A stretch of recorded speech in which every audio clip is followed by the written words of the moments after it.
Welcome, welcome, welcome to class 4 of Create Your Life at Center for Spiritual Living, Asheville. It is the end of September 30th, 2019. How about that, being focused in time and space? It is whenever it is that you're watching and wherever you may be, but it always is now. We begin everything in spiritual mind treatment, so take a deep breath and let it go. And what I know is that there is a power and a presence that is in and through all things, everyone, everywhere, and every when. It is the infinite, absolute, creative cause, and out of it everything came. So I know that each one of us is made of God's stuff. We are spiritual beings alive and well on planet Earth, and we have the power to create our lives always within us. We always use that power. And so I know that tonight we hear what we need to hear, we incorporate what we need to incorporate in our lives, and we move forward creating the best life ever. And with great gratitude and thanksgiving for this amazing presence that we are, I simply release this into all that Spirit is. Because I know that Spirit is all, as together we say, and so it is. Wonderful, wonderful, wonderful. How are your vision boards? Yay. Done. And Jen, did you have a story? Well, I already had something manifest from my vision board, so that's exciting. Yay! It was, I showed you the picture of the band that I used to be in, a swing band playing saxophone. So now that I manifested a sax, this Thursday I am going to my first rehearsal at a band. Has anyone else had a demonstration from their vision board? Pegatha, loud and clear. Last Wednesday, I went to pick up a Frisky Bob that I'm pet sitting for, and I showed Lynn my latest piece of art, which I call Yard Whimsy, and she bought it. Yay! I demonstrated my "that was easy" button. Wonderful, wonderful. If you're still working on your vision board, keep working on it. There's no set time on it. You can have it be a work in progress. I like what Amanda said, that she has layers of pictures on her board. You can make many boards of different types, and it's just fun. It's a way to imprint upon your subconscious mind the images of that which you want to experience in life. And it works, and it works in a really fun way. Any other comments or anything about what we've worked on up until now? Because tonight, what? I also wanted to say, 3 weeks ago, when we were talking about you did that exercise where we went underneath and found how we were distorting love and being loyal in weird ways and things like that. I found another layer of that just recently, and it was like super empowering and stuff, so I was really excited. Wonderful. You found a way that you were distorting love and acting out in a way that didn't benefit you. Exactly. And you found a whole other layer of it. Yep. It's amazing how complicated we are, how complex we are. And it's important to know that everything we do out of noble intentions. That's one thing that I loved about what John talked about yesterday about relationships. If you understand that your partner has noble intentions, then you're not thinking they're a dirty, rotten scoundrel just trying to screw you over, but that everything that we do in life comes from a place of wanting to experience love. And if it comes out in a distorted way and we don't experience love, then we want to change the way that we're acting so that we can still have that noble intention of love, but handle it in a healthier way and be able to get what we wanted all along, which was the experience of love. Tonight, we're going to talk about prosperity, money, and self-worth. Which one do you think is the most important out of all of those? Self-worth. You're so smart. I have a wonderful teacher. Many people would say, oh, the money is the most important.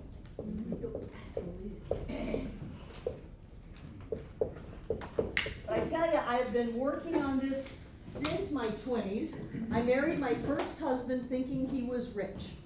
And he was rich when I married him. But it didn't take him very long to be poor. And then we lived all of those years in pretty intense poverty. And the benefit I got out of there was a wonderful son, which is probably the reason that we came together to begin with, not a season, certainly not a lifetime. But I've done all kinds of things trying to find the key to have money. You know, how do you get money? How do you have those outer things that will tell me, for me personally, that I am okay, that I am safe, that I'm valuable? How can I create things on the outside so that I feel those on the inside? And that's backwards. Because the thing that is going to affect our ability to have money and to prosper, they're not necessarily the same thing. Both are equally important. But the thing that is going to allow us to do that is our sense of self. And as long as we're going through life feeling like we don't deserve to have good things, that there's not enough good things to go around, that we don't have what it takes to have good things in our life, as long as we're going through life, whether it's conscious or like we saw 3 weeks ago, that it's subconscious, whether it's conscious or subconscious doesn't matter. If we have those feelings about ourselves, then we're going to close the door to money and prosperity. A lot of people come into this teaching and they think that they're going to chase prosperity or they're going to grab money. And the thing is you're not chasing prosperity, you're not demonstrating prosperity, you're not grabbing money in your life. Really, all that we have to do is stop fighting it off. Right. Stop fighting it off and open up to accept all of the good that is in life for us now. But to open up and accept that, we've got to let go of doing some things that push it away. What kind of things might push away money? Ripping off other people. Absolutely, ripping off other people. You know, if we go through life thinking that we've got to scheme our way through, that we're like, and forgive me if anyone is a car salesman, but it's such a good analogy. A used car salesman that's trying to sell the car that was in the flood and not let anybody know, and there's a lot of lack of honesty going on. If we go through life like that, then we're going to, instead of get more money, we're going to push it away. Because what is the state of self-worth if someone feels like they have to rip off someone else? Not low. Not self-worth. Low, what? Not self-worth. Not self-worth, but what is the state? Lack. That you've got to con people, because being honest and open certainly won't fly. If you're honest and open, then whatever is going to happen will end up with you not being able to demonstrate what you want. So let's walk that back a little bit. If we're going through life saying, I have certain needs. How many people saw the kid drop a penny out of his boot? Isn't that hysterical? And I very clearly said, pay attention. This is a child getting his needs met. To stop everything and say, I have a trick. He already put the penny in his shoe. I'm going to pull a penny out of my boot. Shake it, and there comes the penny. And everybody clapped and cheered for him. If you have a need of being able to be yourself and get loved and supported from that, then you're not going to develop a sense that you have to con people into loving you or supporting you, or that you have to change who you are in order to have your needs met. And this is not the typical way that in our time children were raised. I think that it's getting better, but then I look out in the world and maybe not so much. You gotta sit still, you know, you gotta say what we want you to say, you gotta say please and thank you, you gotta have the fake smile for the picture. Have you noticed a whole generation of, it's not their smile, that's their picture. Selfies all the time. Oh, yeah. So we've gotta be someone that we are not in order to be safe and for us to think that we're going to be able to have what we need to have in life. Instead of resting in this idea that no matter what we do, it's gonna be okay. Like staying up on the stage, commanding the room and saying, I have a magic trick. There was no shut up and go sit down. There was no, who is this child's parent, that they would do such a thing. There was great joy and accolades for the spontaneity of being themselves. If we could take that inside of ourselves and know that whoever we are and whatever is going on, we are supported by life, then we will develop this sense of worth and value. And as long as we are unconsciously going through life, play acting who people want, who I think people want me to be. I will be who I think you want me to be. You don't want me to be that. So there is never a connection on that, especially in relationships.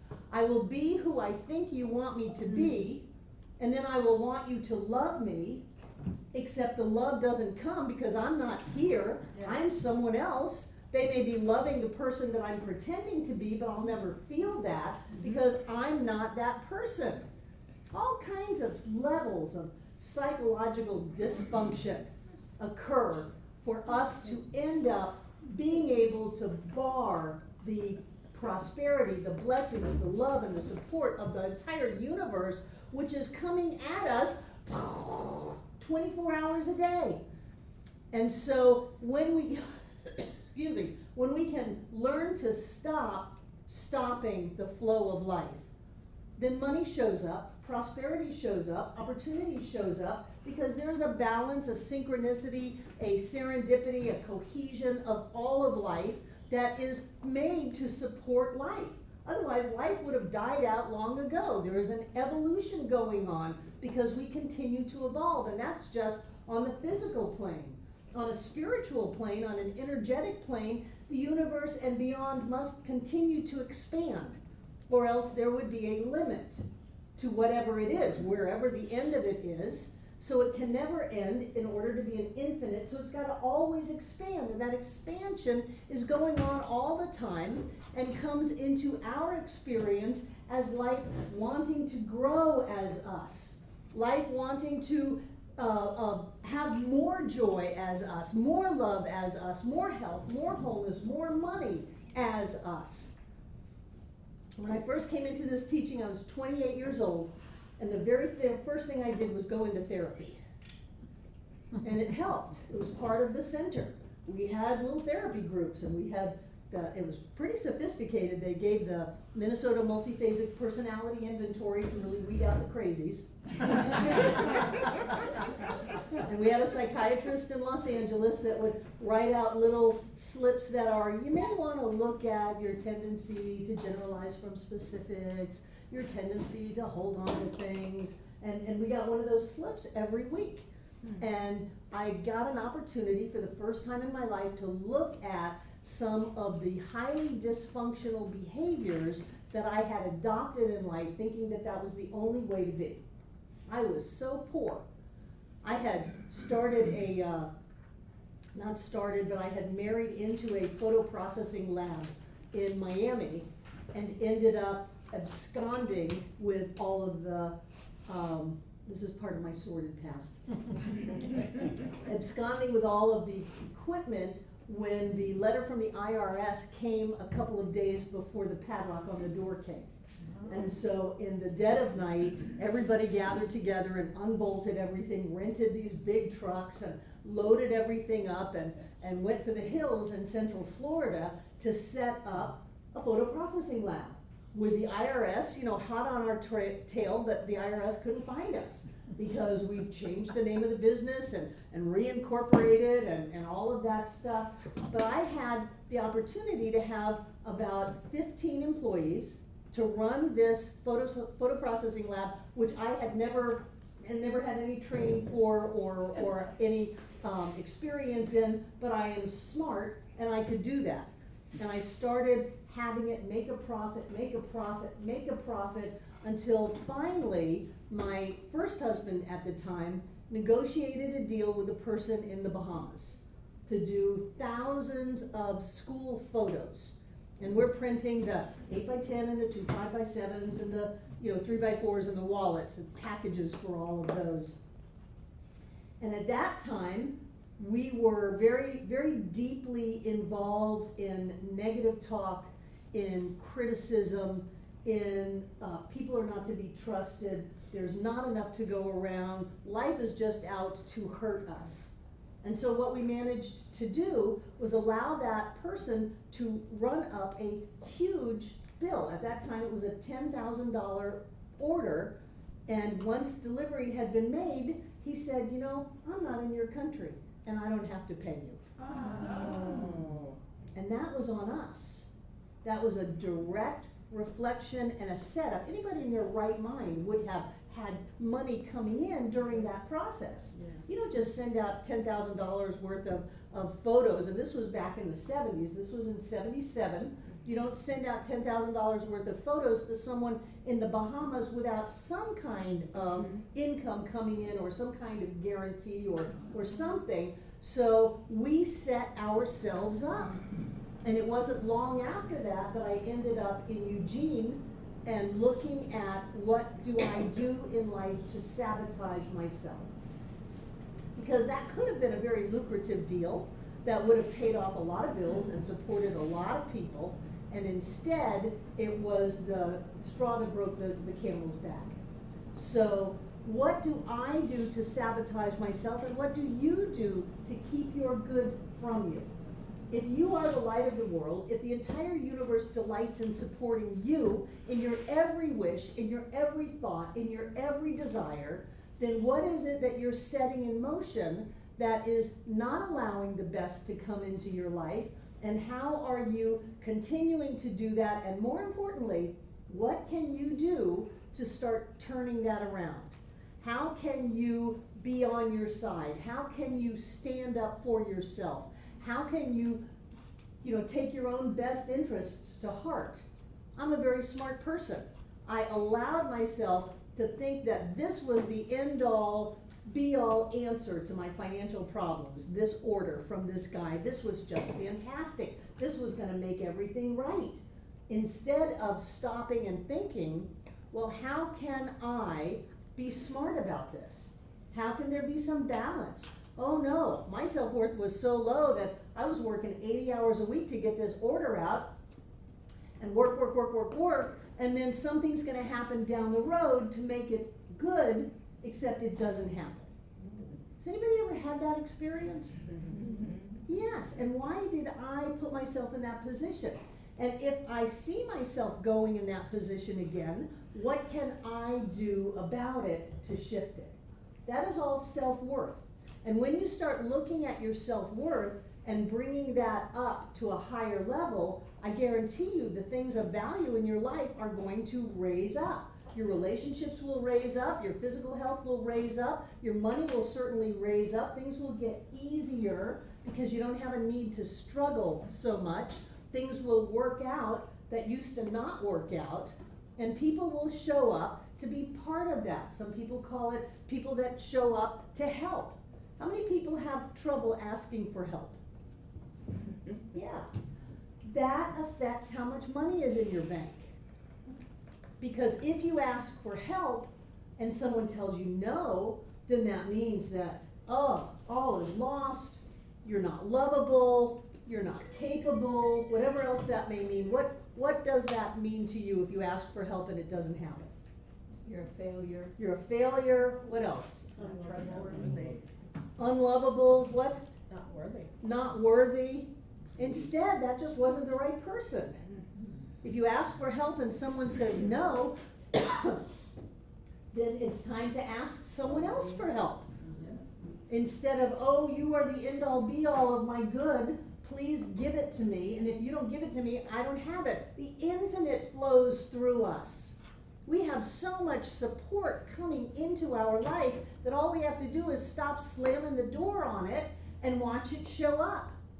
But if we have a lack of self-worth inside of ourselves, if we tell ourselves no instead of yes, if we tell ourselves that we really shouldn't be doing this, that we really can't handle it, that maybe we're not smart enough, we don't have enough experience, we're not the right gender, the right age, the right education level, then we are shutting the door on all of life. I wish Lynn was here. Lynn is great for self-worth. She believes she deserves everything.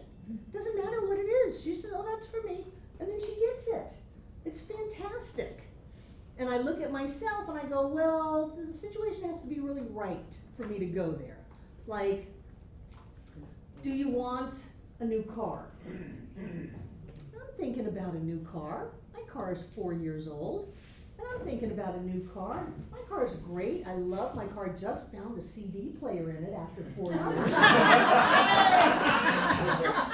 I have searched on that dashboard for a CD slot. There's nothing there until all of a sudden there was. So I'm thinking about, it's really nice to have the cars paid for. All I need, is transportation. I love that green color, and I don't really need a new car.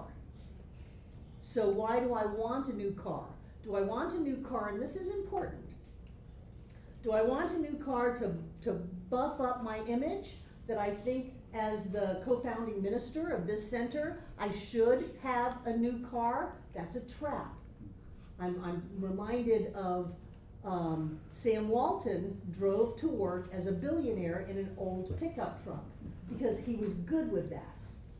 So I have to look at myself and say, what is fueling that?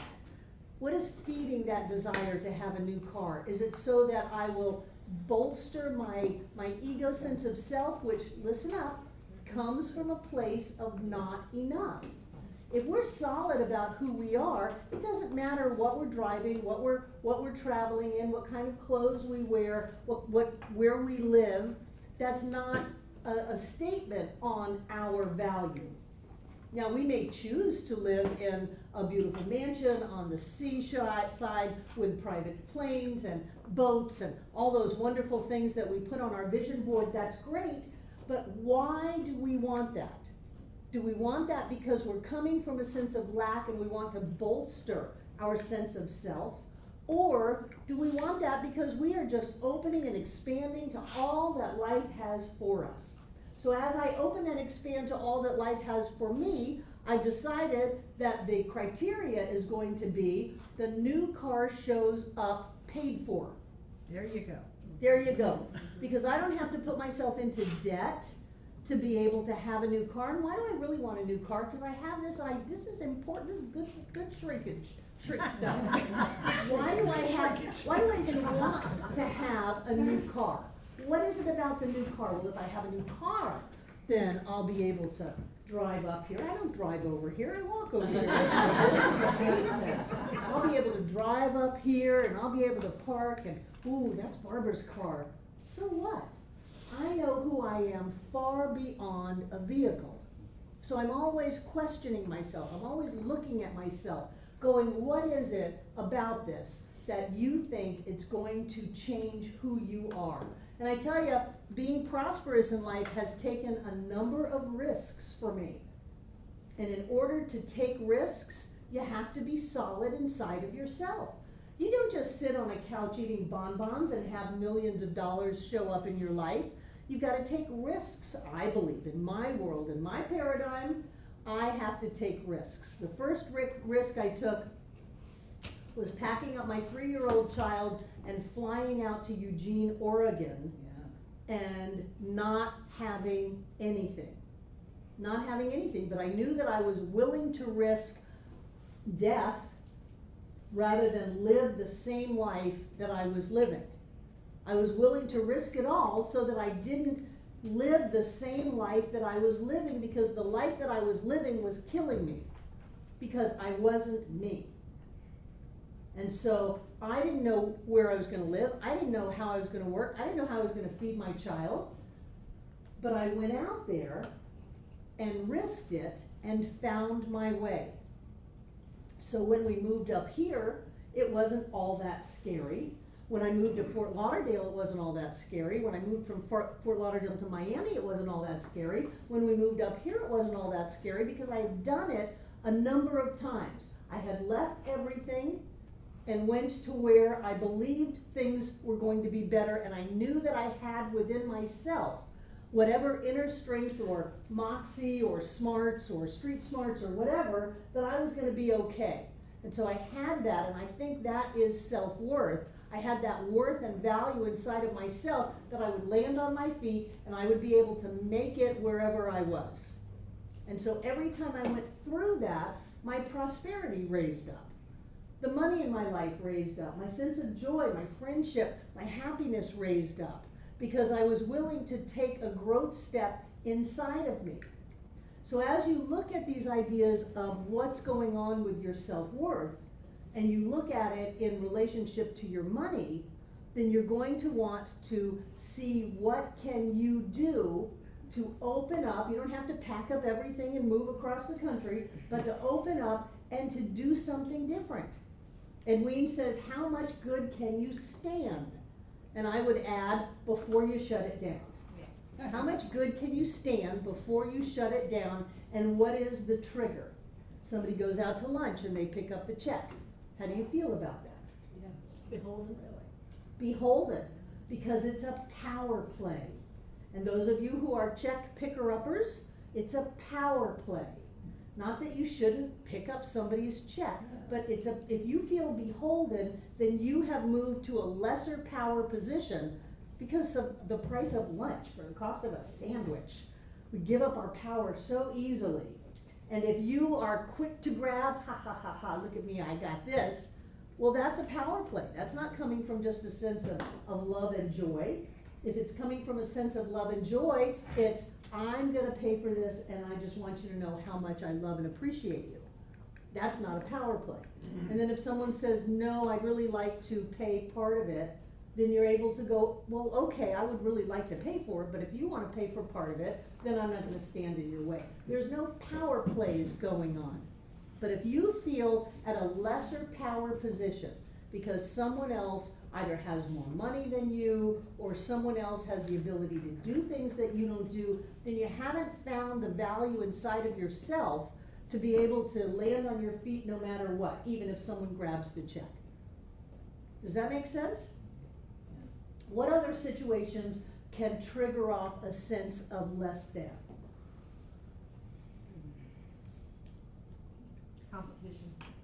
Competition. And either way, it works either way. If it's a win-lose, then you've already lost.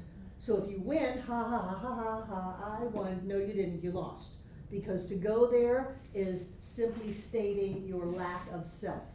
And if you are losing that, whatever it is, and you feel devastated and down and, oh, I tried so hard and I lost, then your value is based on something outside of yourself that is supposedly gonna mark you as full when you've got the entire universe flowing out through you. You've got more than you could ever dream possible showing up in life, and we, like close our eyes and cinch down and say, it's not real, life is hard, there's not enough, and I'm not okay.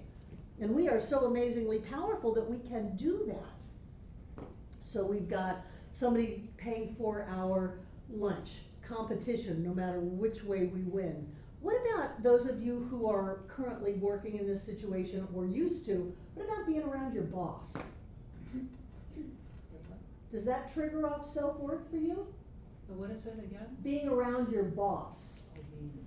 Oh, I'm going in for a review. Oh, I hope they find me worthy. I hope that I'm marked as okay with the great stamp of the corporation on me or the business or whatever. And when we do that, we have given our power away. And when we give our power away, we give our money away. There is nothing separate in the universe and beyond. So as we start looking at ourselves and look at the areas that we act out in a less than valuable way, then we can start to change that. Has anybody ever asked for a raise? Mm-hmm. I mean, we've got mostly entrepreneurs here, not a lot of people are working for someone, but when you go in and ask for a raise, if that raise is denied, is it, they didn't give me the raise, I gotta get out of here, I gotta go find some place that respects me, I'm gonna do affirmations, I work in a place where I'm respected and honored, and all of that is a lack of self-worth. If we were to go in and ask for a raise, and the raise was not forthcoming, and we had the value inside of ourselves, we would be cool. We may work there, we may not work there, but it wouldn't be an attack on who we are as a person. We so easily let other people decide whether or not we are deserving of having and living the life that we want to have and live. You did all your vision boards last week. It's important to look at those vision boards as something that you already have, that life has already given you, that you already deserve. Not some pie in the sky picture that I cut out because it's a wild thing, I'll stretch, shoot for the stars, maybe you'll hit the moon. No, you already landed on the moon and you're gonna fly out to the stars. You've already gotten that. So as you look at that, just know how easy it is for life to show up, particularly for you. Particularly for you. One of my favorite books is this thing called You by Ernest Holmes. It's on my bedside table. And I love to read that because it tells me how amazing I am, how wonderful I am, how the entire universe comes together in concert and harmony as Barbara Waterhouse, and she just rocks it. And it's not that I have to try to or that I have to make it happen, it just is. I love that. You're a being of light. You come from the light. Be the light. It's not that I have to turn into the light. I'm already a being of light. I came out of light. I am light. All I have to do is be the light. One of my favorite quotes from Carl Rogers is, "Who you are is good enough if you would only be it openly." Which means stop hiding. Jesus said the same thing. Don't hide your light under a bushel. Stop hiding who you are. Let who you are be good enough no matter what's going on the outside, and watch how everything shifts. Because then you're vibrating at this frequency where I'm good. I'm good. I love me. I am so happy to be me. I'm sure you're happy to be you, and I love you, but I love me. I, honest to God, can look in the mirror and love me. I love the way that I look great at 66. I love the way that I'm healthy. I love the way that I'm doing what I want to do. I love the fact that you guys show up. This is fantastic that you show up for my class. I'm so happy about that. And I love me. And when I do that, everything opens up. When I'm all, oh, I don't know if I can do this. Gosh, this is a big deal. You know, we built the center. We've been here for 20 years. We're gonna have our 25th anniversary in July, in January. I think January 17th is a Friday night. Mark your calendars. We're gonna have a big gala here for our 25th anniversary. But when I look at other areas of my life, I can get caught in this, oh, I don't know if I can handle this. I don't know if I can do this. You know, we've got the stream bank out there, and John and I are determined not to incur more debt. We're doing our treatment for freedom every week. All debts paid and cleared. We are not going to incur more debt, and we're not going to keep eroding and polluting the Hominy Creek and the French Broad River. We're not going to do that. So what are we going to do? We're going to fix it, and we're going to manifest whatever funds are required to have that happen. That's what we're going to do. Oh, but Barbara, what if the funds are not forthcoming? We've already asked all of our members, and we've gotten a certain amount of money, but certainly not all of it. There are plenty of people out there saying, no, I'm not going to contribute to that stream bank. Let the parking lot fall. I had one member, let the parking lot fall in. You don't need to do that. I'm going, wow, and this person has means where they could easily pay for the whole thing. So, well, we've asked people, and they have, some of them have said yes and stretched and given, and others have said no, either by overtly or by just not answering the call. Well, how do I let that affect me?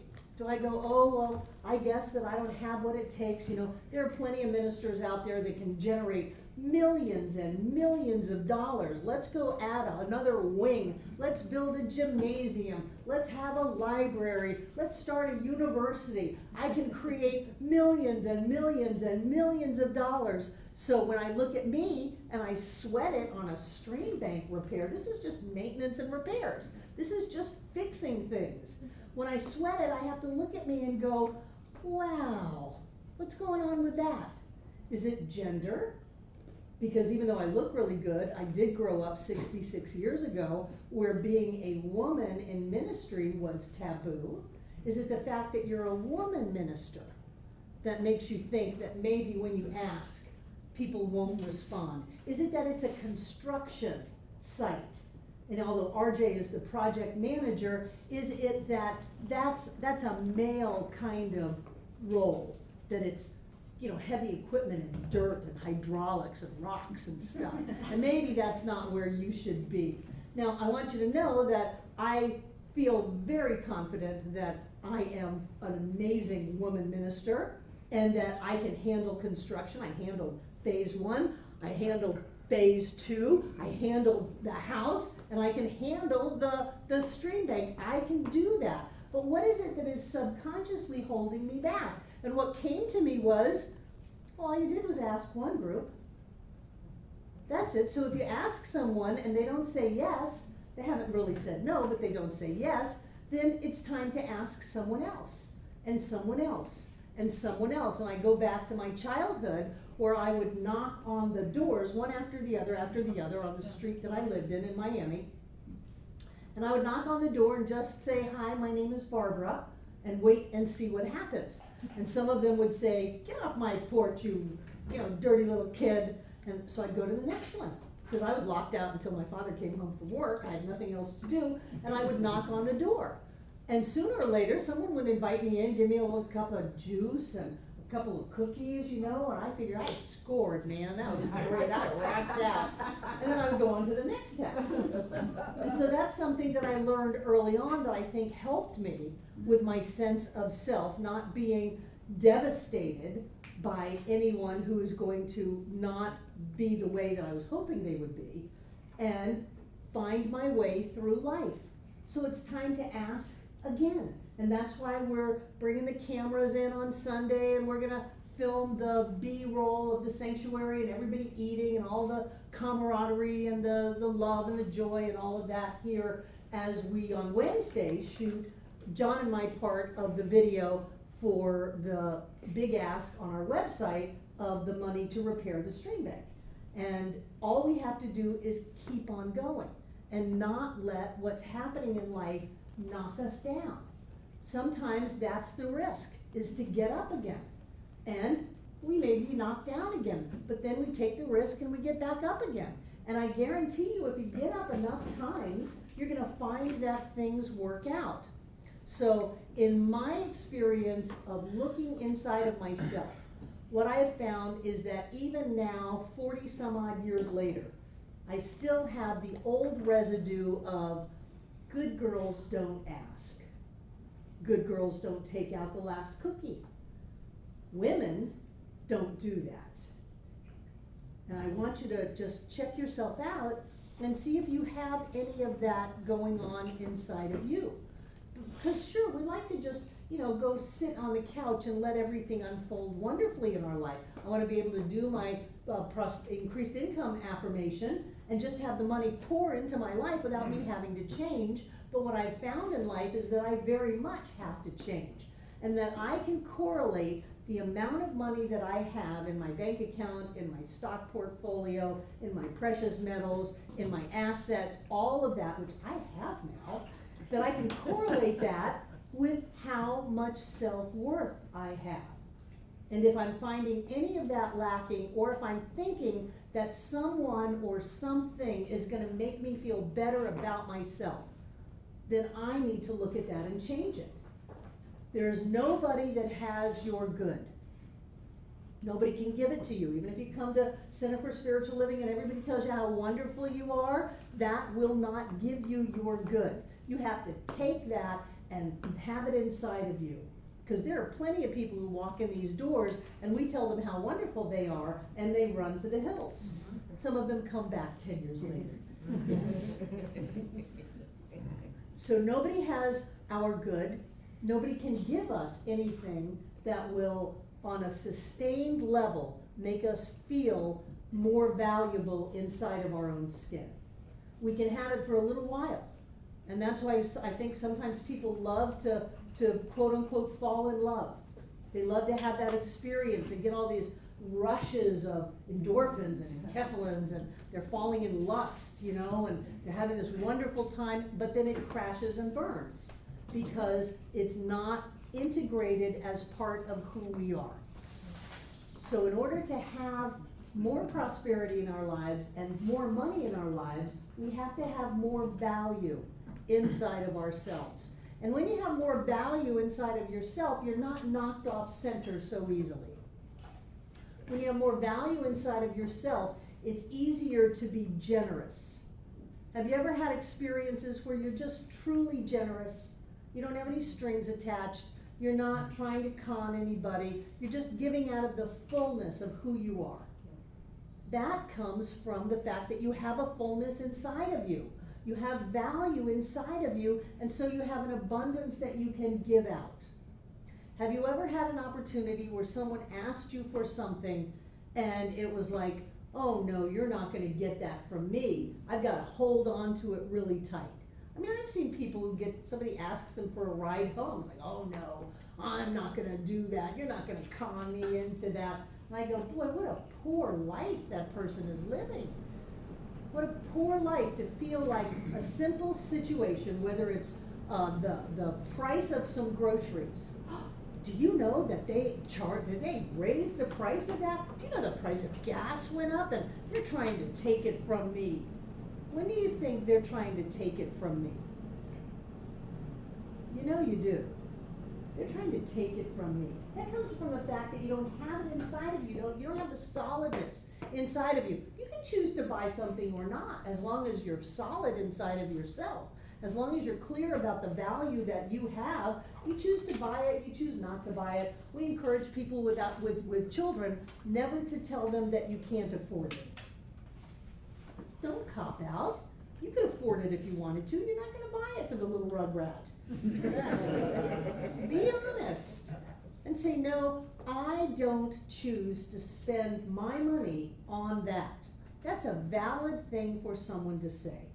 If someone asks you to do something, come on a cruise with me, share a beach house, you know, it's going to cost you X number of thousands of dollars and you just don't want to do it, it's okay to say, no, I don't choose to do that.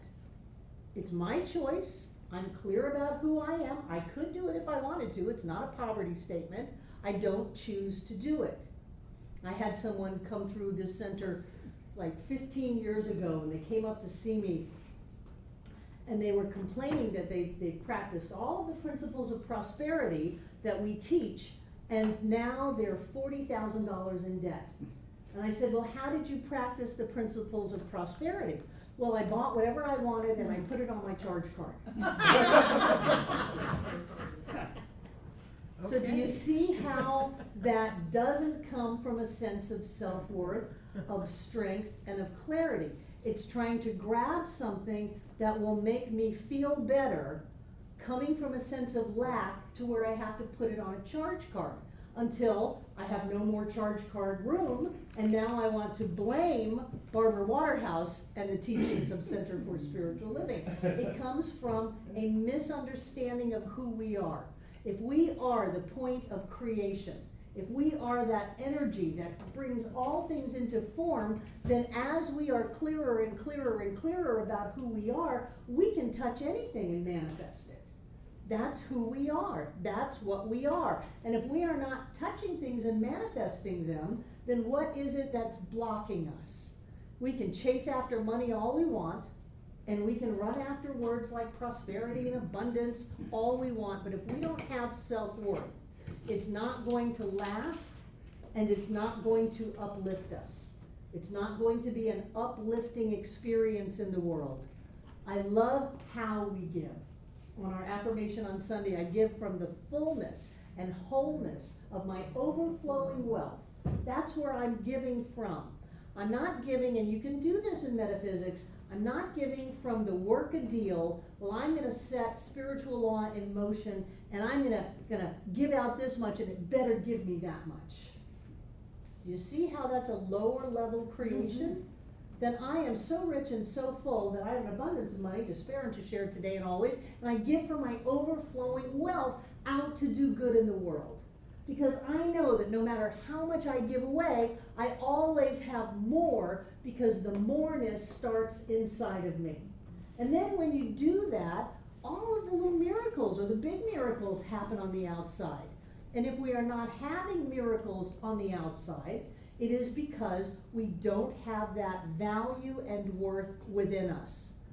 So it's important for us to look inside of ourselves, and don't be afraid to go back to your family of origin and look at what stories were told to you about money. Money doesn't grow on trees. We don't have enough money. There's never enough money. There's never enough time. There's never enough opportunity. There's never enough energy. If we get into those, there's never enough, that's an important thing to look at and to start to change.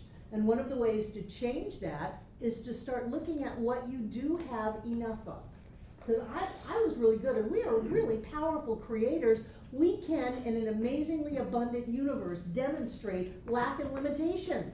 We're so powerful. It's like standing in the full blaze and glory of spirit and going, oh no, it's not that, it's not that. And so for us, we're in darkness, even though there's all of this light. We can stand in the infinite flow of blessings and goodness and insist on creating a reality that says, I don't have enough. I don't have a place to live. I don't have a car. I don't have a job. I don't have any friends. I don't have anything. And we can create that if we want, because we are so amazingly powerful. So one of the ways that I look at things is, what do I have going on? What do I have more than enough of? What do I have more than enough of? Give me some things that you have more than enough of. Creativity. Time, creativity, Friends. love, food. If you start looking even just a little bit of what you do have, then all of those old lies about what you don't have tend to fade. And look at the way that you pressure yourself to try to be who you think you should be. Remember Carl Rogers, who you are is good enough if you would only be it openly. Well, I think if I do this, then I'll either be a better person or I'll be more spiritual, as if you can ever be more spiritual. You are spirit itself. I think that people will like me if I do this, so I'll make sure that I'm doing something that I don't want to do so that people will like me, so I'll feel good about myself. All of that is craziness. It's craziness that defeats our experience of who we are. We look at ourselves and go, what am I doing? One question to ask that's really good is, when have I felt this way before? When I remember when I finally could afford a bank account, I would bounce checks like crazy because I never would balance the account. It was that mindset of, how can I be out of money? I have checks. And half the time when I'm writing the check, I'm just hoping that it passes. I'm hoping they take it, and then I would bounce checks. And I finally got to where, when have I felt this way before? Well, I've felt this way for years, that I'm going to be found out and I'm going to be found lacking. That this is a symbol of a check that bounces, but really it's that I bounced because I didn't have what I said I had. So great, that's wonderful. Where in my life am I creating a feeling that I don't have what I'm telling the world that I have? And that can come from pretending to be someone that you're not. It can come from feeling like even though you have it, you won't allow yourself to feel it. I know people who are geniuses in artistry. It's like, this is amazing that you can do this. Oh, no, it's not. I don't have it. And so there's that discount. Someone saying, oh, that's such a beautiful tie-dye shirt, that's so beautiful. No, I don't wanna have it, that's not good. See, when we do that, what we're doing is we're pushing ourselves down so that we can hopefully try to control the circumstances around us and have us not be hurt. We would rather be small and pathetic than be out there and be hurt. And I found that I'd rather be out there and have people try to hurt me and me realize they can't hurt me than to be small and pathetic. Small and pathetic doesn't work. Plus, you're poor if you're small and pathetic. Even if you have lots of money, you're poor. You're poor in your life. You're poor in your sense of self. You're poor in your experience of what's going on. And so what we want to do is we want to look at ourselves and go, when have I felt this before? Where might it have come from? And how can I change it? And if I can change it, even just a little bit, it's like cracking the door. It's like being in a dark room and you crack the door and the light's on in the other room. You don't have to do more than crack it. You don't have to swing wide the doors. You just crack it and the light comes pouring in. So all you have to do sometimes is just be a little honest with yourself and say, you know, I really don't want to do that. I know I said I was going to do that, and it's not that I'm not being impeccable with my word. I'm renegotiating my agreement. I don't want to do it. I agreed to that out of a false premise of who I thought I was and that I needed this and I needed you to approve of me by doing this, and now I've seen the light of day and I don't want to do it. That takes strength. It takes value inside of yourself. People who have self-worth don't sell themselves down the river for approval from other people. People who have self-worth have the ability to change their mind. One of my favorite Barbara Waterhouse quotes is, your yeses mean nothing if you cannot say no. Think about that. Your yeses mean nothing if you cannot say no, because then you're just a yes person. Yes person, yes, oh, you want me to do that? Okay, I'll do that. This needs to happen? Okay, I'll do that. Oh, you want me to go over here and drive 10 hours and pick up your cousin's cat? Okay, I'll do that. We do crazy things. You want me to marry you? Okay, I'll do that. You know, we do some crazy things because we can't say no, because we don't feel like we have the value within ourselves to be able to set boundaries and limitations, because or limits, not limitations, limits, because we don't feel that who we are all by ourselves with none of that other stuff is ever going to be enough to carry us through life. And sometimes the risk is letting ourselves just stand on our own 2 feet and risking falling flat on our face. Risking somebody saying, well, I don't want to be your friend anymore if you won't, you know, just kowtow to my every whim. Yay! Some people bless us by coming and some by leaving. So when we can allow ourselves to look at ourselves honestly, to look at how we value ourselves, to look at what we say to ourselves in the mirror, to look at what we say to ourselves inside of our heads, and to start shifting that, and to build ourselves up instead of knocking ourselves down. Does anybody have an inner critic? I want you to know your inner critic is costing you a lot of money. It's costing you a lot of money, and you may want to consider firing it. And you may have to fire it over and over and over again. Start listening to what is being said inside of your head. And if it's anything other than, you are an amazing being of light and love, you are genius, you are fantastic, you have the power of the entire universe at your beck and call, you command the very molecules into existence. If it's anything less than that, consider firing that person and hiring your internal Barbara Waterhouse. Because I will tell you that. I will tell you that. Consider listening to every word that comes out of your mouth. And if it is either demeaning to someone else, which is just a reflection of you, or demeaning to yourself, consider shifting that. And it doesn't have to be a giant shift, just a little crack. Because until you get your self-worth coming into alignment, you don't have to be all enlightened for this, but people, they chase after money. And they chase after money while they're beating themselves up the entire way, and then they wonder why they never catch it. Instead of stopping and looking clearly at ourselves and seeing that we are the point of creation of all life. It is who we are and what we are right now. We don't have to get it. We don't have to buy it. We don't have to negotiate for it. We don't have to run ourselves ragged for it. Sometimes it's don't just do something, sit there. Sometimes it's just stop, wait, think about what's going on. Why am I feeling frustrated?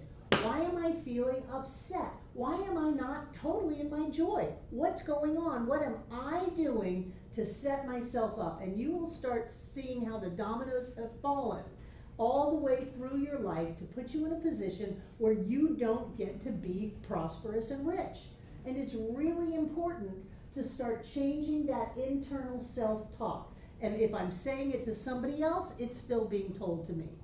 I can't criticize someone else. I can't put someone else down and not put myself down. That's where it's coming from. So to be able to look at myself, some people don't like the way that I see myself. They call me the woman with the big hair and the big mouth. Some people think that my ego is out of control. And I want you to know that my ego has been brought into alignment to support me in my life. That I am not thinking that I'm better than anybody else, but there's no way I'm going back to being less than anybody else. I will not let it happen. And if it does start to come up, then I will find ways to knock on the next door and the next door and the next door until finally the door is open because I've gotten myself clear inside of me, and whatever it is I'm choosing to focus on creating happens. And until then, I refuse to put myself down or hold myself back because of some internal idealized image that says, oh, Barbara, you should have it all together by now. You should just be able to go like that and manifest the plane, the sailboat. No. I met someone from the center who's got a sailboat. It's parked down in Miami, and they're going off to the Caribbean for 3 weeks. And I'm like, you can do that? So I'm not going to put myself down for not having demonstrated that yet. I'm going to realize that there is a light and a fire inside of me that is doing just fine. It is my job not to try to extinguish it. Not that I ever can, but sometimes we can beat ourselves up to a pulp, and somehow people think that it's being spiritual to do that. That is the crazy stuff. Oh, no pain, no gain. You know, it's darkest before the dawn, so celebrate the darkness. No, the universe delights in supporting each and every one of us. For that matter, it has already supported us. We are already in the life that is the life of our dreams. We've got our eyes closed. And so it's our job not to chase after it, not to think that, well, it's going to take 5 years, I'm on the 5-year plan, I don't like goals, I don't like any of that stuff. It is either here and now or it never is. And I am at peace with whatever time element I am having to have that demonstration show up in time and space. I don't have to beat myself up or put myself down for that. That is called growing self-worth. You can save yourselves a lot of years of therapy to watch yourself, to look at how have you set yourself up to have a story that says, I don't get to be happy, I don't get to be in my joy, I don't get to have it all. Well, how can you have it all? How can you have the best day ever? You know, when we started that, people got really mad. Today is the best day ever. You can't have the best day ever every day. And I went, why not? Why not? Why not? People got mad. People get mad for such little things, and then they leave, and then talking out there about Center for Spiritual Living after they think they have the best day ever. They just, all they care about is money.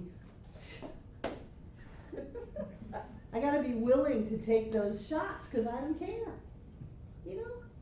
You can talk about me all you want. There are people out in Asheville right now talking about me. I don't care. I don't care. Because I know who I am. I know that there is no place else I would rather be, that there is nothing else I would rather do, and there certainly is no one else that I would rather be than me. And that's where we want to get. And when you get there, money starts happening. And we're going to talk about that after the break.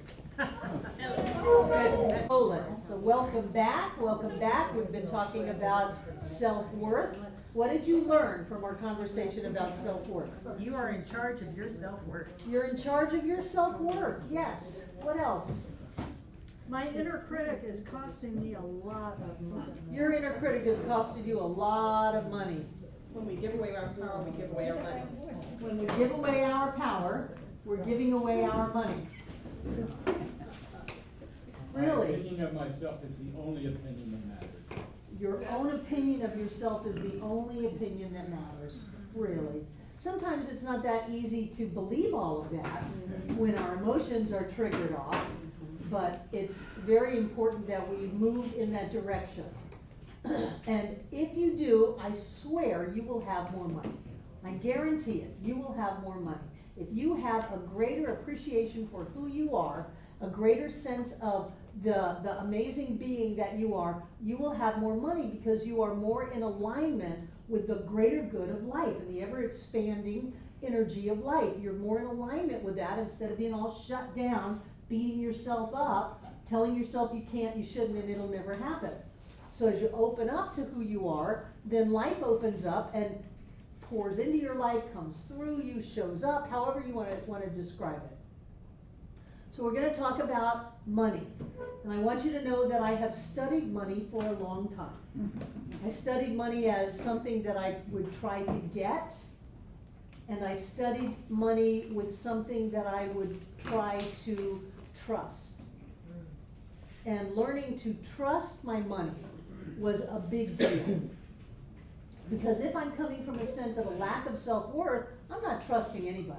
I'm not trusting anything. I'm worried, I'm focusing on what I don't have, I'm telling myself stories about how I'll never have money, and this person has money, and maybe I can try to con them out of it, or steal it, or whatever. I'm not trusting that flow because I'm not trusting me. It's difficult to trust yourself if you don't have a sense of self. If you continue to try to change yourself to be who you think you should be or someone else might want you to be, then you don't have a self, so how can you trust it? And if you don't trust yourself, how can you trust anything? So developing this sense of self, this sense of value, this sense of worth. Remember, who you are is good enough if you would only be it openly. This is such an important concept, that who you are is spirit in form as you. You don't have to try to be the other flower or the other moonbeam or the other drop in the ocean. You are you. You are uniquely you, and who you are is good enough, and that's even a lowest common denominator thing. Who you are rocks. Who you are is fantastic. You have the entire universe coming together to support you, and you, and you. You have the entire universe coming together at the point of you to support you in being who you uniquely are.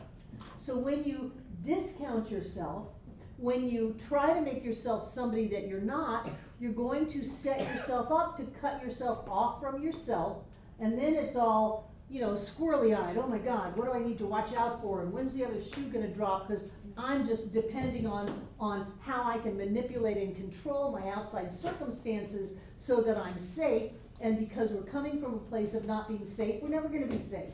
We're always going to create the other shoe dropping and things happening outside of our control, not realizing that it was us that created that to begin with. So to go back, don't just do something, sit there.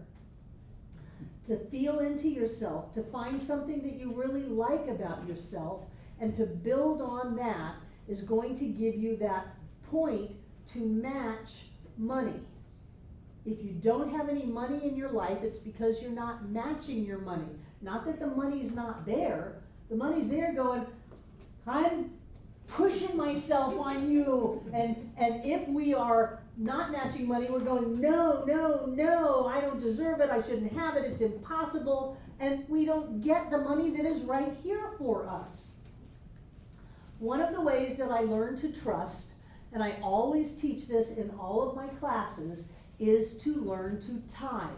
Tithing was at one point easy and at one point very difficult for me. When I learned to tithe, I had 37 cents to my name, a 3-year-old, and no way to get home.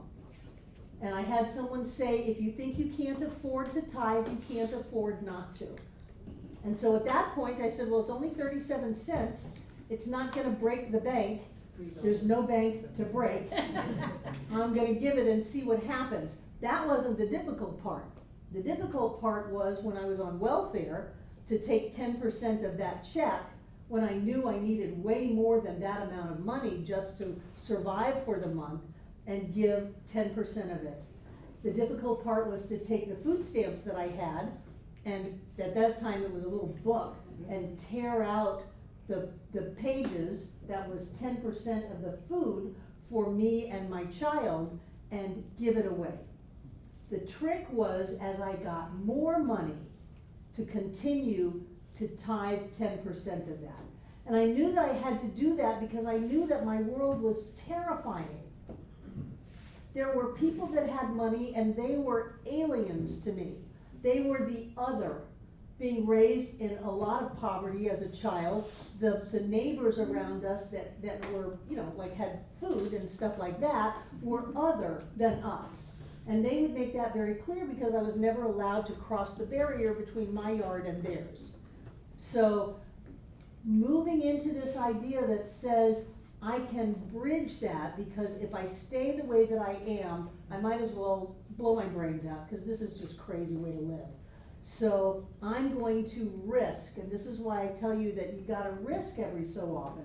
You've got to risk letting go of who you think you should be to be who you truly are. And I guarantee you who you are is way better than who you think you should be. Who you are is amazing. So I was willing to risk giving that money out so that I could see if this thing works. And the wonderful part about it is it does work. It took me 3 months after I started tithing, when I was dirt poor, to have an apartment, a car, and a job. And those are no small tasks. It took me 3 months of giving away 37 cents and then starting to tithe on welfare and food stamps before I had landed an apartment, a car, and a job. So from where I was to that level was huge, and it continues to go. The more that I write out tithe checks, and they get bigger and bigger and bigger, the more that I write them out, the more solid I am. I don't give with fear anymore, and I don't give to try to get. I give because I am in the flow of giving in life, and I know beyond a shadow of a doubt that life is going to support me, and that it's going to support me by means of money, because what I'm giving out is money. I never look to see if I'm going to get back from this person what I gave, because if I'm giving out into the universe, then I may get back from this person. There have been times in my ministry when I've taken people to the grocery store and bought them groceries because I knew that they hadn't eaten in a few days and they didn't have anything. And so I don't get all, well, you should have listened to me when I told you that tithing was the way to go. I don't do that. I go over, I pick them up, I take them to the store, and I buy them what they need. And I don't do it to try to get back, where's that tenfold return going to come? Because I don't need it to be that cut and dry. What I know is that who I am will always have more than enough. Because who I am is amazing. Who I am commands all of the power of creation inside of me. But I had to go through all of that fear to be able to create money in my life. And I had so much stuff on money. I had stuff from not eating as a child, being neglected as a child. I had stuff from my parents fighting about money, my father not working for a few years. I'm not exactly sure what all of that was about, but there was just nothing, and there wasn't welfare back then. There wasn't food stamps back then. We were just poor. There were times when my mother told me that we had eaten when we hadn't eaten. You know, what do you do when you've got 4 kids and you don't have any food? You tell them that they ate and send them to bed. So I had all kinds of stuff about there not being enough, about not being safe in life. What I want you to do is look at your relationship with money and see how it triggers into your self-worth. If you have an opportunity to spend money, how do you feel about that? Do you feel like you're spending the money and there's always more than enough? Do you feel like, oh my God, that means that there's $500 less in my checking account and I'm not sure when it's going to come back? You know, how do you feel when you spend money? How do you feel when you pay your bills? Do you feel like, oh, these dirty, rotten rack and fratchet, they raised the price of cable and now I'm $20 less? If you do that, you're coming from a lack of self-worth projected onto others that you think can take anything away from you. No one can take anything away from you. What was it? Nobody can add one cubit to your stature. No one can take anything away from you. It's all the same thing. Who you are inside of yourself will more than open the doorways to have money and abundance and prosperity, love, health, joy, friends, laughter, good food, good times, all of the good things in life. Who you are is more than what is required for you to have the life of your wildest dreams. If you would only embrace that, if you would only get to know that part of you, if you would only build on that instead of letting the internal critic beat you to a pulp and tell you that you shouldn't, that you can't, that you mustn't, that it's impossible. Nothing is impossible. Absolutely nothing is impossible. And you don't have to be anything other than who you are to live the amazing life. What I have learned is that I have to be in good relations with money for me to have an abundance of money.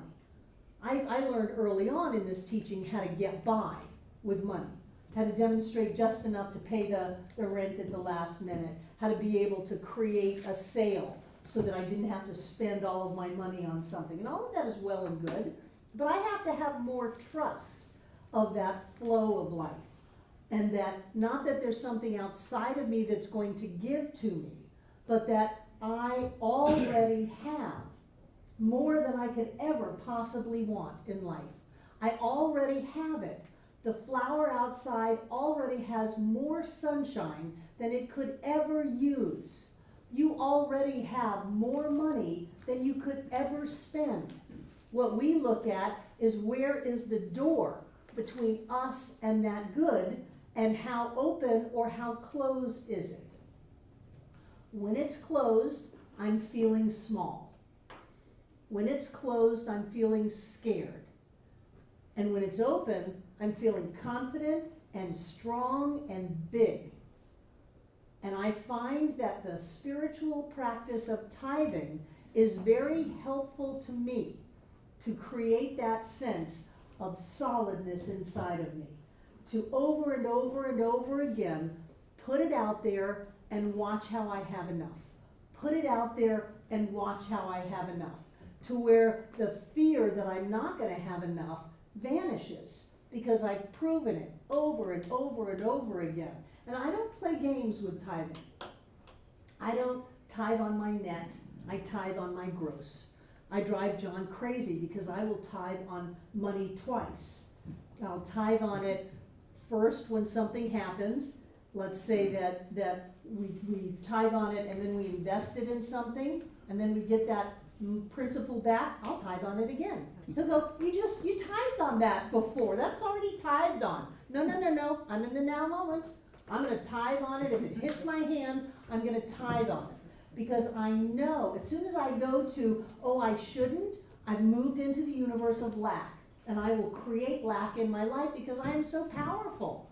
So I tithe on everything, no matter what. We tithe on the money that's been donated to fix the stream bank. You give $1,000, $5,000, we cough up, quote unquote, the $100 or the $500 tithe out of cash flow, unless you, like Margot, give us the tithe on that. And we tithe on that. And we had big discussions on that. Well, that's designated giving. We can't take that money because it's designated to the stream bank restoration. We can't take 10% of that and tithe on it. That's against the law. We had many board meetings, or one big board meeting where we talked about that and said, how are we going to handle our commitment to tithe? And we all unanimously agreed that we are going to take that money out of cash flow and tithe, which will mean we will have spent $16,500 out of cash flow as the tithe on that stream bank. Because I know that if we move into the universe that says, oh, that money's designated, we can't touch it, and we don't have the tithe here, we always take the money out of the tithe out of the gift, and this is crazy, we'll have to take money right out of cash flow. If we move into that, we're not gonna have any money. And so my commitment is to tithe no matter what. And when I do that, the universe shows up. Because I'm solid and I'm strong and I'm big and I'm clear. And I know that I deserve to have my life the way that I want it to be. I know that the universe delights in supporting my every whim. I know that who I am is amazing. I know that I command all of the power of creation within me for my world, and so do you. And I know that, and then I set it in motion. I don't just talk about it. I don't just hope that it's going to happen. I set it in motion so that whatever is coming into my life, I am giving it back out again. I'm not giving it out to work a deal. The universe isn't a deal worker. The universe is a flow. And so maybe it'll show up in a big way. Maybe it'll show up in a little way. Maybe I won't even notice its return at all. I'm still going to do that. I'm going to take whatever I have, whatever we have, and I'm going to take 10% of it and set it out into the universe. And my teacher always taught me to tithe where I'm spiritually fed. So personally, John and I tithe here. But people tithe all kinds of places. People split their tithe up. People tithe to authors and teachers and different centers that they may go to, anything like that. It is not my job at all to care about where your tithe goes. It is my job to teach you to take 10% of all of your money and tithe on it. And make sure that you're sending it out into the universe as your statement that I am supported by life. I always have more than enough. Money is good in my life. It grows and expands, and I get to have the life of my dreams, and I'm willing to put my money where my mouth is and move forward in that. I don't know of any single spiritual practice that has helped me more. Not even spiritual mind treatment. The act of tithing has helped me, the poor kid, the poverty kid, the kid who was so insecure. I mean, when I was a kid, people used to say, you have an inferiority complex. I was awful. I was a little mouse in the corner. I was dirty. I stunk. People wouldn't let me play with their kids. I felt terrible about who I was. And I've pulled myself out of that through this teaching, a lot of self-reflection, and the spiritual act of tithing, which scared the pants off of me. I didn't have enough food to feed my child, and I'm giving it away. You know, and I later learned that they took those food stamp things and just threw them away, come into on a Sunday basket, and they just threw them away. And I'm going, oh, you don't know how much that meant to me to give those, but I gave it for me, not for them. When I give money away, when I send out tithes, it's not my job to care what happens to it. It's my job to be in that flow, because then I am so clear about who I am. I'm so clear about my power and my strength, and I'm so clear that I live in a friendly universe that supports me, that I don't ever have to worry about things hurting me or taking things from me or me losing anything. None of that is real. The only thing that is real is that we are spiritual beings alive and well on planet Earth. And when we have our relationship with money based in trust, money, if you want to use dualistic languaging, money races to us. Emerson said, hast not enough, lo thy good rushes to meet thee. You know, when we're clear, when we've got our heads screwed on straight, money shows up from all kinds of different places, different avenues, different venues, and rushes into our lives. And this whole idea about, well, I've already got it all figured out because I'm so insecure that I have a deep need to control, and I'm only gonna get this amount of money from these places.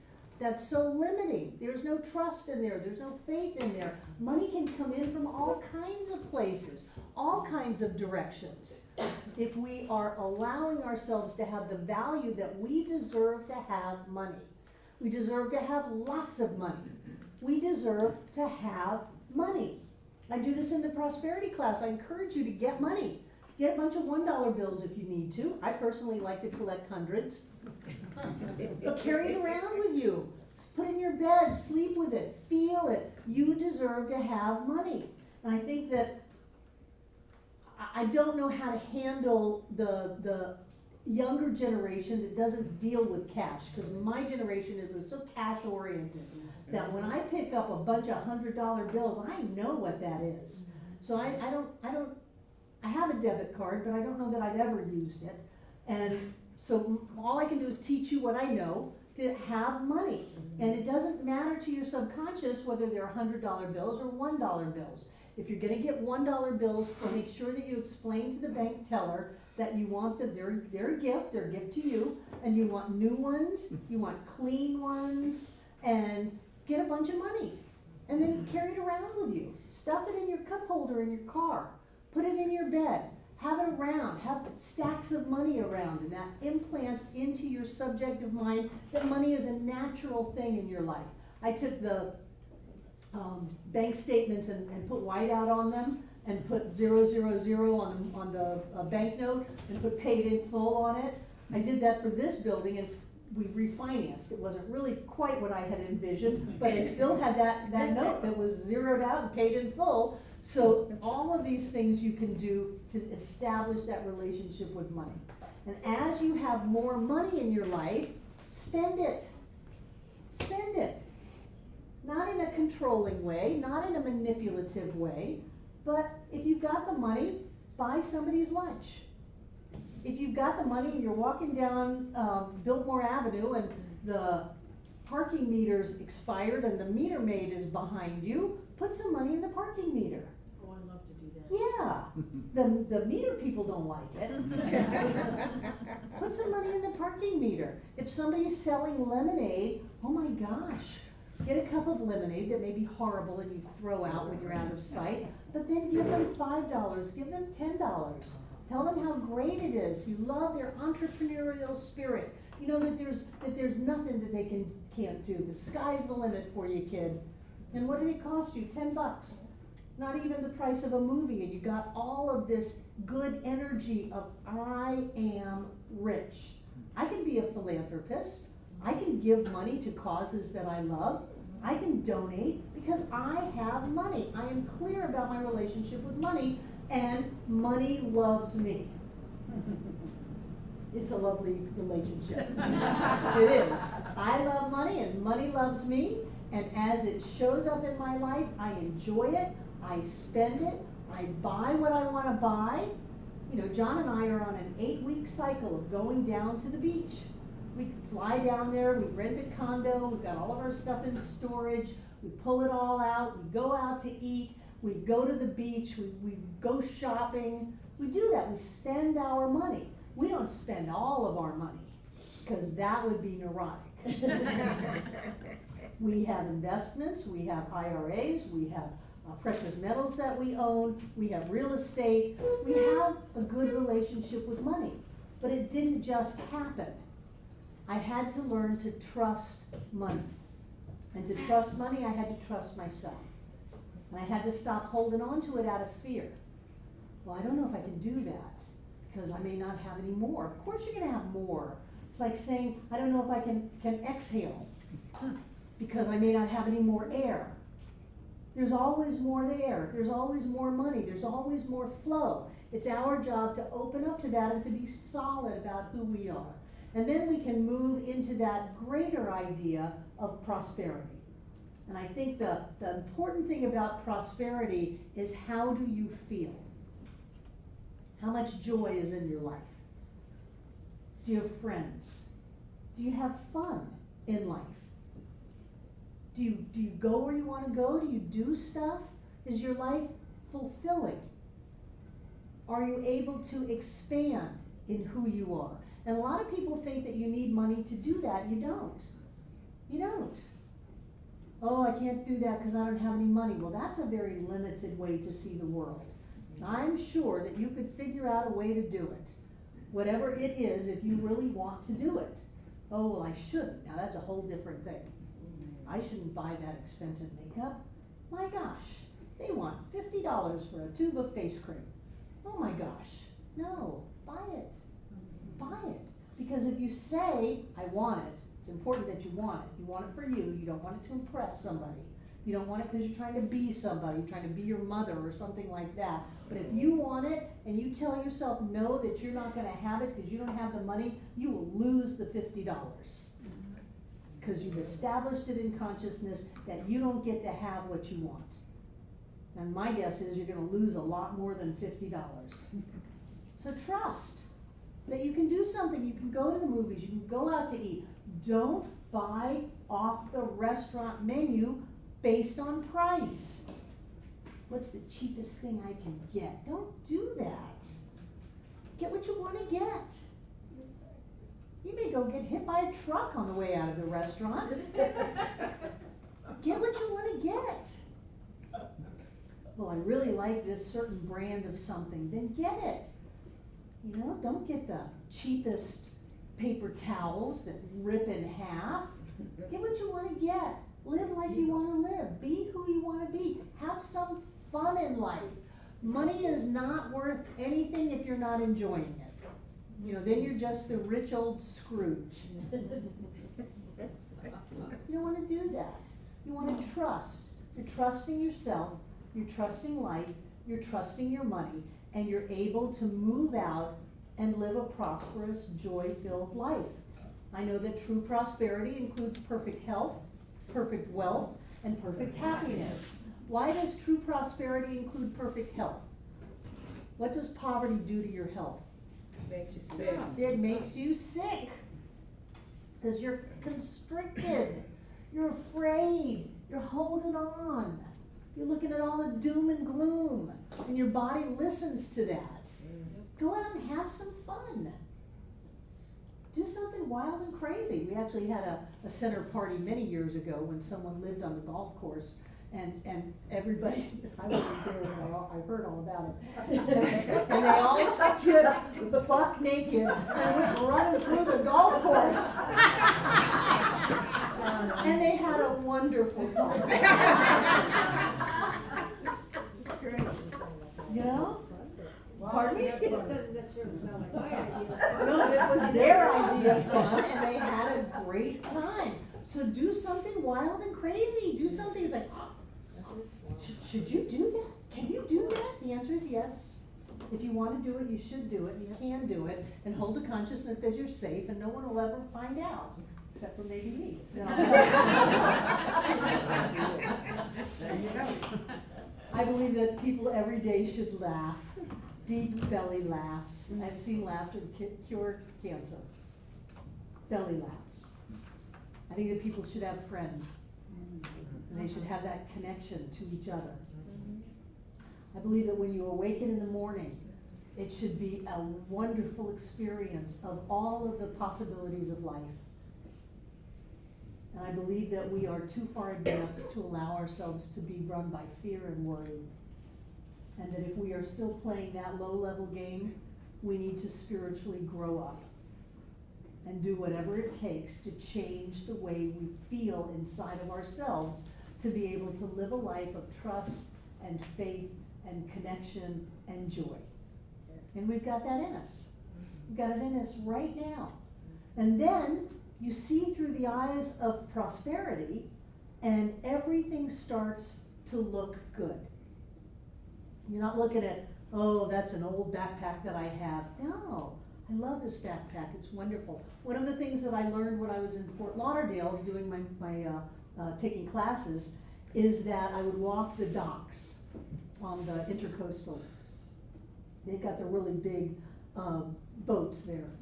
And sometimes people would be on the boats and I would say hello to them, and I noticed that they would come out with old cut-off jeans, a ratty t-shirt, and a pair of thongs, you know, the rubber flip-flops, not Tevas or anything fancy. And they're the ones with the money.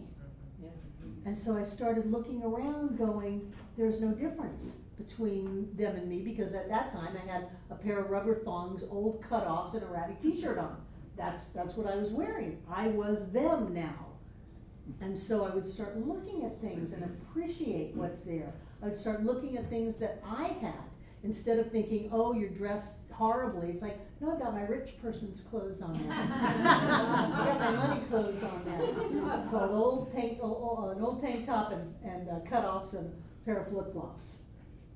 And I would start to appreciate things, and I would start to enjoy them instead of comparing them to what I didn't have.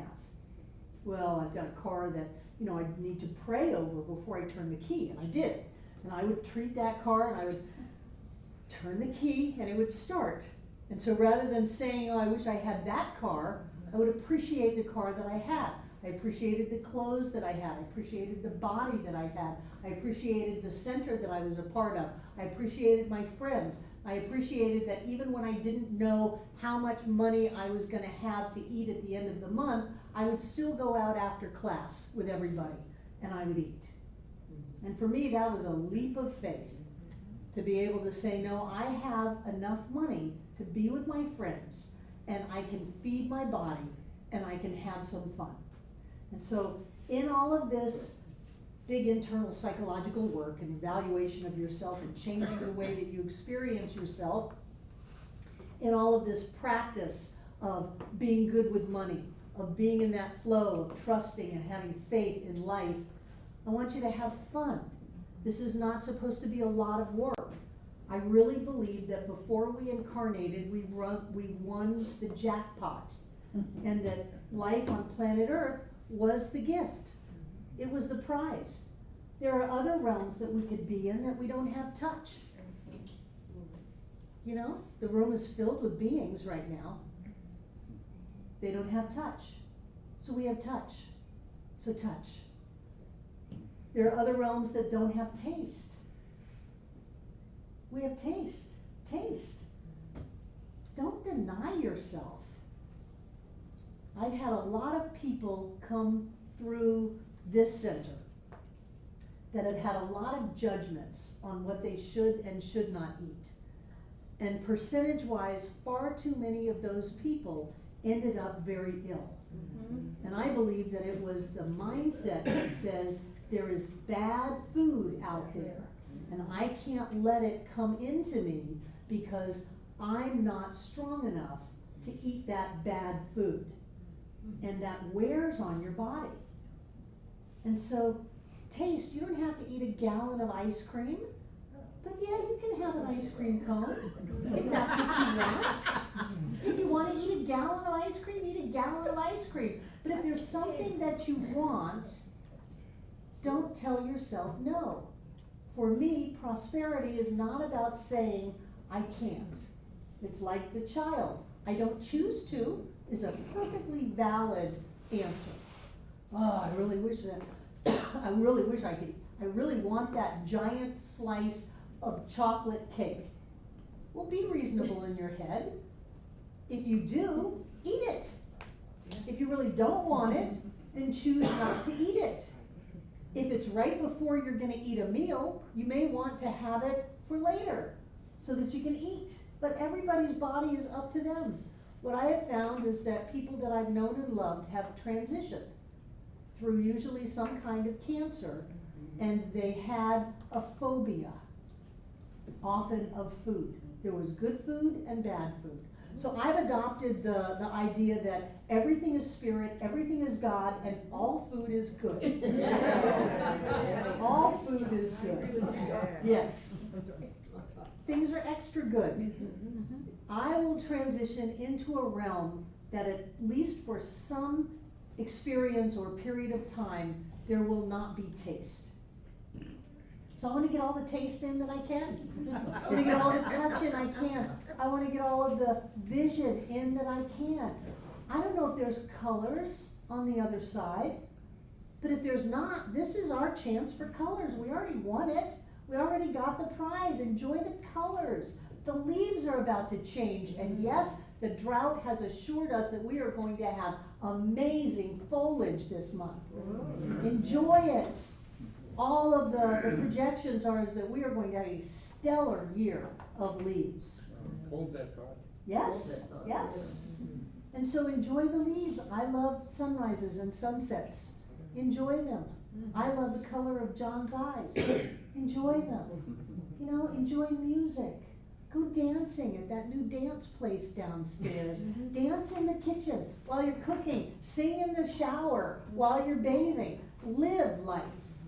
For me, that's what prosperity is. It's living life. And living life fully and completely, always knowing that you have more than enough to do whatever it is you want to do. And then go ahead and do it.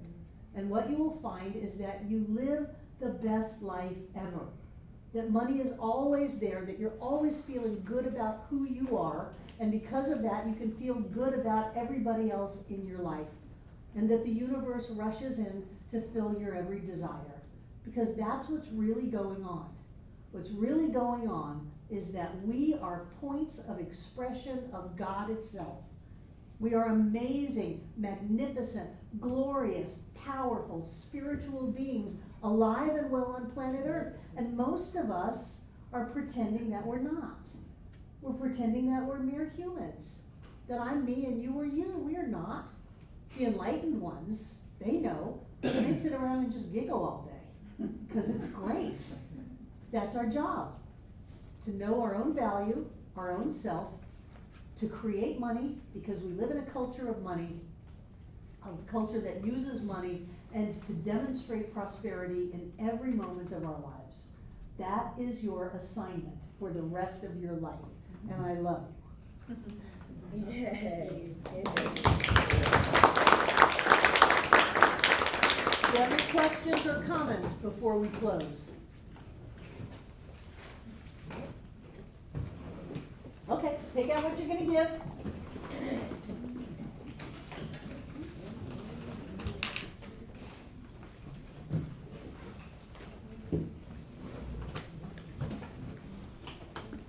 What I know is that God is the source of everything. This unformed substance, this creative force, this energy that expands in the absolute, infinite, always expanding. And I know that whatever that is what we are. We are the points of the infinite self-expression of the divine as us. We are already filled full to overflowing. We are already perfect, whole, and complete. And I know that we live our lives from this point of fullness. That Spirit is alive and well as each of us, right here and right now. I know that we open to that experience of accepting all of the good in our lives, ever expanding in greater and greater amounts from different places, always showing up. I know that we open to all of the blessings of life as us right now, and that we live this amazing life. We live a life filled with joy and love and gratitude. We live a life filled with prosperity and hope and health and wholeness and success. That we live a life filled with every good thing. And every day we move forward in that life, accepting and enjoying all of these gifts. I know that we give our gift tonight from that place of fullness, from that place of overflow, knowing that it sets spiritual law in motion and is multiplied and returned back to us. I know that we give that gift tonight knowing that each one of us comes together to make this Center for Spiritual Living Asheville all that it was ever meant to be. It is a place of peace, a beacon of light, a tower of strength, and a fountain of wisdom that touches the lives of all who call it home. And so it is. So it is.